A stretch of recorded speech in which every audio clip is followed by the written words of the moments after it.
Sumqayıt şəhərində gənclər arasında vətənpərvərlik dəyərlərinin təbliği məqsədi ilə rəssam Xədicə Səlimlinin təşəbbüsü ilə şəhid ailələri, qazilər, Sumqayıt şəhər İcra Hakimiyyətinin və ictimaiyyət nümayəndələrinin iştirak etdiyi Qələbənin qürubunda batmayan günəşlər adlı tədbir təşkil olunub. Tədbirin keçirilməsində məqsəd vətən uğrunda qəhrəmanlıq göstərmiş şəhidlərin xatirəsinə ehtiramın ifadə olunması, onların ailələrinə mənəvi dəstəyin göstərilməsi və gənc nəsildə milli ruhun gücləndirilməsidir. Bugün biz Xədicə Səlimli balamızın ad günü ortamına deyək toplaşmışıq. O istəyib ki, qazilərlə bir yerdə bu manifest kitab evində bunu qeyd etsin. Bayaqdan rəsmlərinə baxdım, çox gözəl rəsmlər çəkir və çox əlamətdar bir şeydir ki, o məhz qazilərlə, şəhid ailələrlə bir yerdə bunu qeyd etmək istəyir. Ona uğurlar arzulayıram, kitab evinə də uğurlar arzulayıram.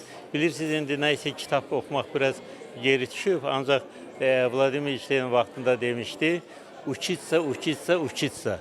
Bunun tərcüməsi öyrənmək, öyrənmək, öyrənməkdir. Bizimkilər götürüb oxumaq tərcümə edib. Düşünürəm ki, həm bu Xədicə xanımın xatirində qalacaq bir gecə olacaq, həm də kitab evi də öz gələcək inkişafını, mən dediyim kimi, öyrətmək istiqamətində davam edəcək. Tədbirdə iştirak edən şəhid ailələri və qazilər Xədicə Səlimlinin bu təşəbbüsünü yüksək qiymətləndirərək gənclərin cəmiyyətin mənəvi inkişafında fəal rol oynamasının vacibliyini vurğulayıblar. Rəssam Xədicə Səlimlinin nümayiş olunan əsərləri vətənpərvərlik mövzusu, milli kimlik, qəhrəmanlıq və şəhidlik ideyalarını özündə əks etdirir. Qonaqlar tərəfindən əsərlərdə gənc rəssamın mövzuya yanaşması, ideya ifadəsi və sənət baxımından formalaşmış üslubu qeyd olunub. Bugün arzularımdan birisini reallaşdırıram. Bugün 18 yaşımı şəhid ailələri ilə qeyd edirəm. Şəhid ailələri ilə, qazilərimizlə qeyd edirəm və bu mənim üçün sevincdir.